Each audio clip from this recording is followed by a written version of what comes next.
Prezados irmãos, louvado seja nosso Senhor Jesus Cristo, para sempre seja louvado, e nossa Mãe Maria Santíssima.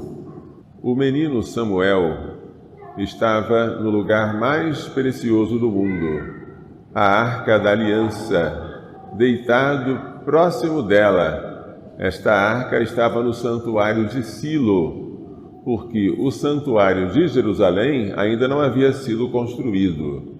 Estamos há mais de 1000 anos antes de Cristo, quando esta história aconteceu.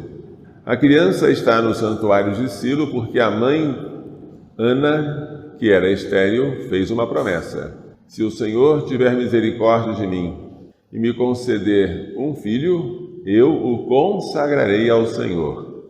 E agora o Senhor chama esse filho consagrado.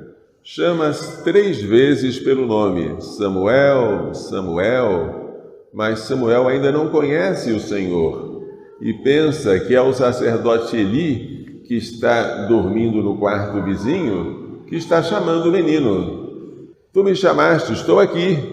Eu não te chamei, volta para a tua cama.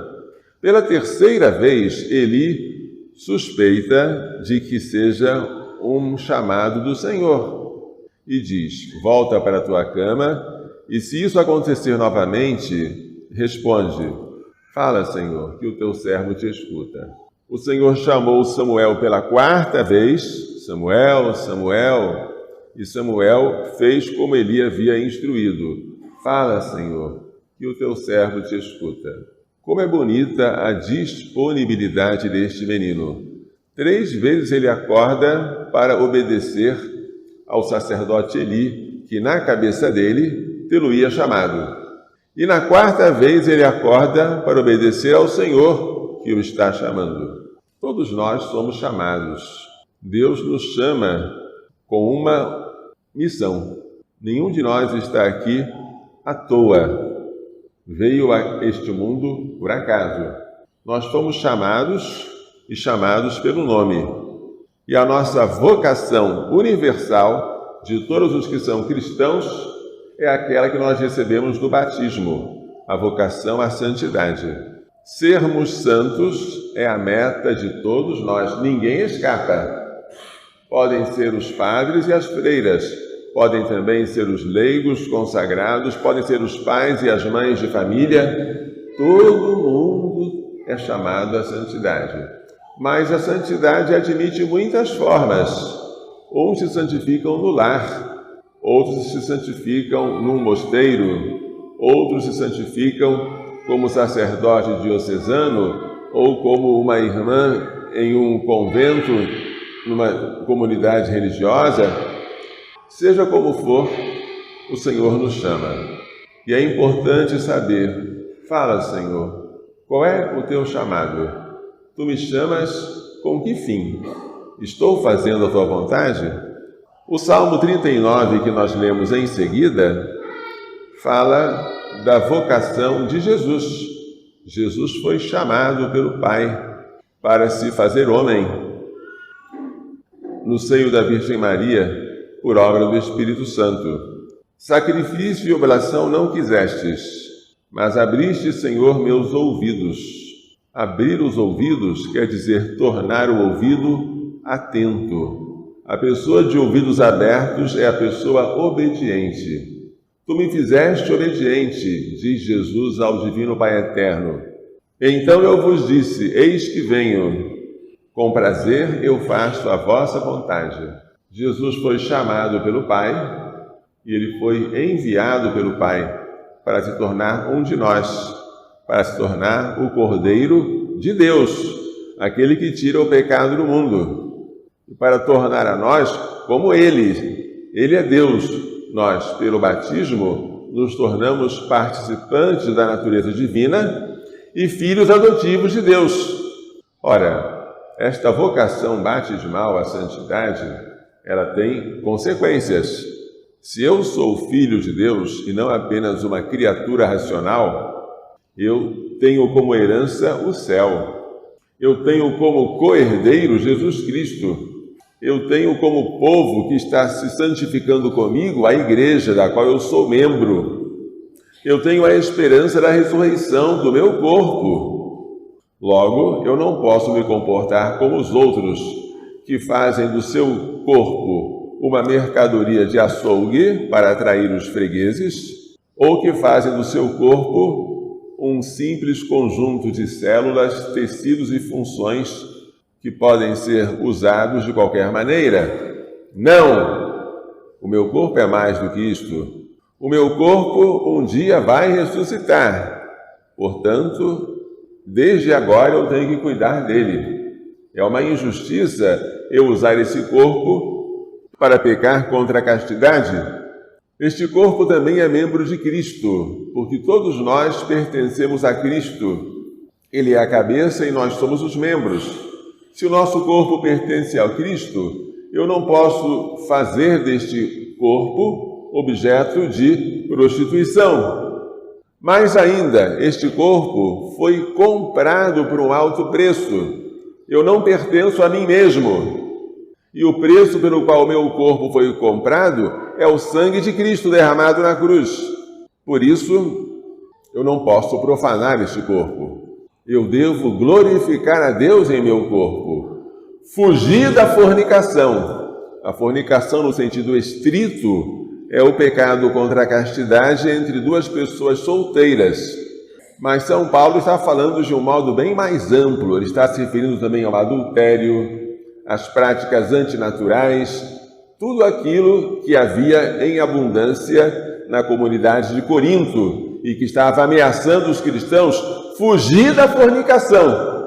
Qualquer outro pecado que o homem cometa é fora do seu corpo, mas o fornicador, ele peca contra o seu próprio corpo, que um dia vai ressuscitar, que é membro de Cristo e que se tornou o templo do Espírito Santo. É uma consequência da minha vocação batismal à santidade. O Evangelho traz hoje João Batista indicando, apontando pela segunda vez nosso Senhor e dizendo: eis o Cordeiro de Deus. Ele é chamado de Cordeiro, porque ele vai morrer pelos nossos pecados. Mas não é um cordeiro irracional, ele é um cordeiro de Deus, porque o sangue dele tem o poder de tirar os pecados do mundo. Quando ele fala, eis o Cordeiro de Deus, dois dos seus discípulos, que são João Evangelista e André, vão seguindo Jesus. E quando Jesus percebe que dois estão seguindo a ele, volta-se para trás e pergunta: o que quereis?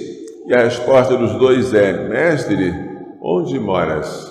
Vinde ver. Eram 4 horas da tarde, e aquela hora ficou marcada na vida de São João Evangelista, que está narrando o fato. Fizeram a experiência de Jesus naquele dia, e essa experiência mudou a vida de André.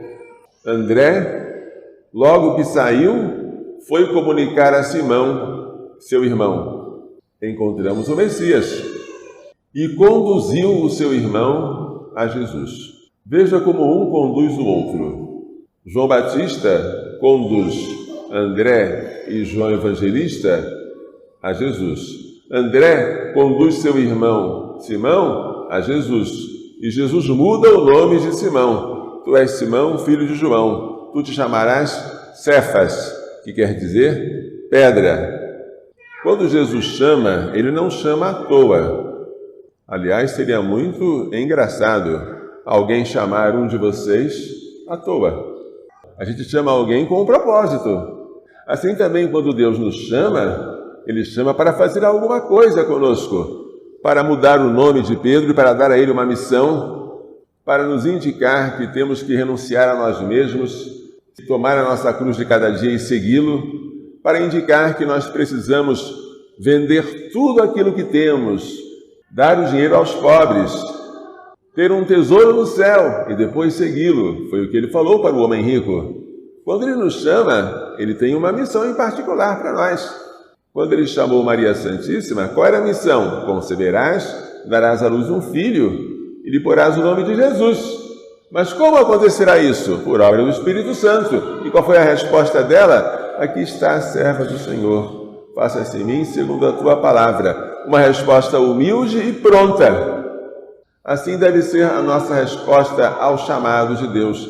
Nem sempre nós entendemos para que somos chamados, mas sabemos que Ele não nos chama à toa.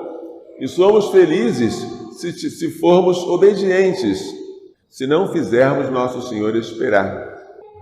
André fez uma experiência de Jesus, João Evangelista também, que mudou a vida deles. Se você fez essa experiência, está na hora de chamar outros para que compartilhem o que você experimentou.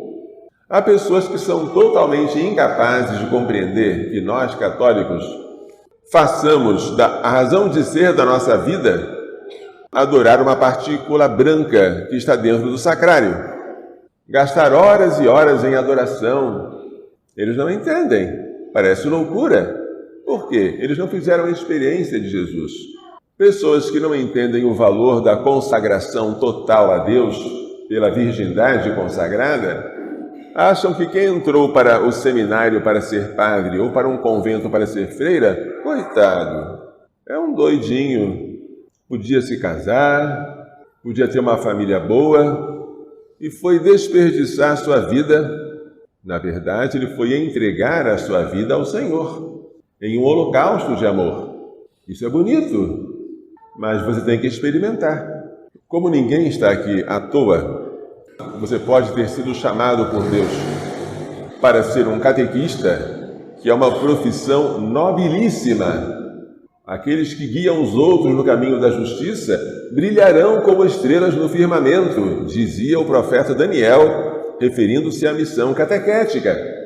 Você pode ser um pai e mãe de família e você fazer do seu lar uma igreja doméstica, um lar tanto quanto possível igual ao de Nazaré. É uma vocação maravilhosa, mas nenhum de nós Deus chamou para não produzir frutos, para ocupar terreno à toa na sua vinha.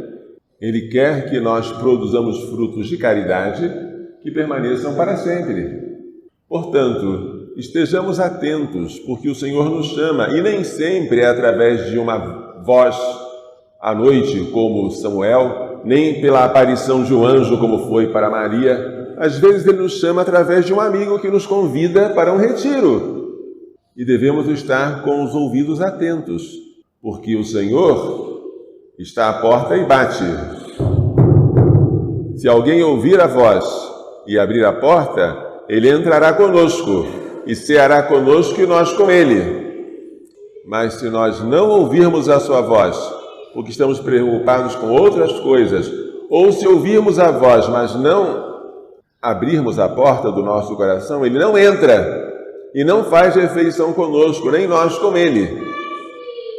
Portanto, muito cuidado para ouvir a voz de Deus, que fala através dos diversos sinais, que nada se perca em todo este dia, para nós podermos compreender a vontade de Deus para nós. Que Maria Santíssima e seu castíssimo esposo São José nos façam entender e pôr em prática as lições desta liturgia. Louvado seja nosso Senhor Jesus Cristo. Para sempre seja louvado, e nossa Mãe Maria Santíssima.